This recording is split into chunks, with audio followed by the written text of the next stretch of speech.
The airport felt smaller than it used to. Or maybe I had grown. I stood near the baggage carousel with my backpack looped over one shoulder, watching the same black suitcase make its fifth pass. I didn't mind the waiting. Waiting was familiar. What I minded was the expectation I had let myself feel on the flight, thin, careful, but real. I had graduated that morning. Honors. The ceremony was brief and oddly quiet, the kind that doesn't leave you buzzing but leaves you reflective instead. I took a photo of the program, folded it into my jacket pocket, and boarded the plane home thinking this part might be different. Not celebratory, just acknowledged. When the wheels touched down, I sent the text. Flight lands at 3 p.m. Can someone pick me up? I didn't add anything about graduation.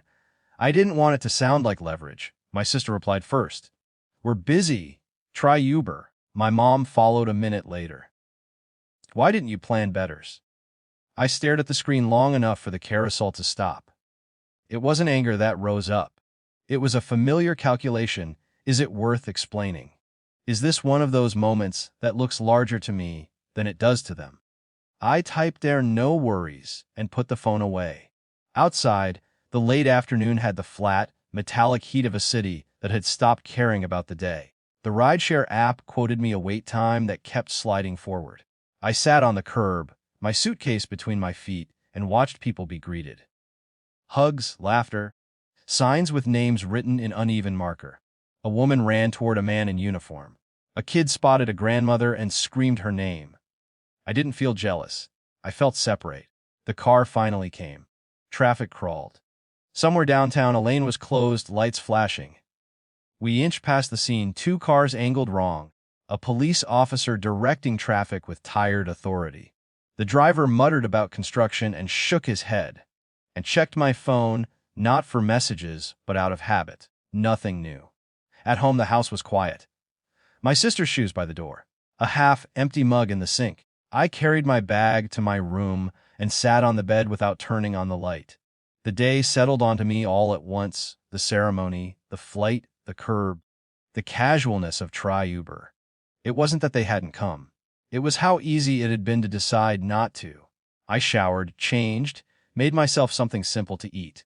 I didn't announce my arrival. I didn't want to narrate myself into relevance. That evening, I walked to the corner store for milk. The sun had slipped away, leaving the street in that uncertain glow where shadows feel thicker than they are. I crossed at the light, misjudged the timing, and heard the horn before I saw the car. It clipped my suitcase, not me, but the momentum knocked me sideways. I went down hard, more startled than hurt, my palms burning. The car stopped. Someone shouted. A woman knelt beside me, asking if I could stand. The driver's voice shook as he kept saying he hadn't seen me. Someone else had already called it in. An ambulance arrived with its efficient calm. They checked me over, wrapped my hands, asked routine questions. The officer took statements. It was all procedural, visible, unmistakable. Authority in motion. The kind that makes a small incident public simply by attending to it. I was bruised. Shaken. Embarrassed by how quickly concern gathered when you fell in the street. I declined the hospital and walked home slowly, the suitcase scuffed but intact. When I opened the door, the television was on. The local news was running a short segment, minor pedestrian incident near 9th and Cedar, a blurry image of flashing lights, a still of the crosswalk. My phone buzzed, then buzzed again. Are you okay? Was that you? Why didn't you call? I sat down and watched the screen light up with urgency that hadn't existed at 3 p.m. The shift was so stark it felt unreal. Concern arrived fully formed, heavy with adjectives, as if it had been waiting for permission. I typed back once. I'm okay. Home now. My mother appeared in the doorway, pale, her hand still half raised as if she'd meant to knock. She looked at me, then at my bandaged palms. Why didn't you tell us you were coming? She asked. It wasn't an accusation. It was confusion, trying to reorganize the day in retrospect. I did. I said gently. She sat beside me, suddenly attentive in a way that made my chest tighten. My sister hovered, eyes darting between me and the television. Apologies surfaced, uneven and overlapping. Traffic. Schedules. Assumptions. I listened. I didn't interrupt. The words slid past me not because I was numb, but because something had clarified. Care had a trigger here. Visibility. Consequence. Not arrival. Not effort. Later, alone again, I unfolded the program from my jacket pocket. The paper was creased, the ink smudged where my fingers had been damp. I thought about how I had learned to minimize my needs without realizing it. How no worries had become a reflex, a way of keeping peace that cost me quietly.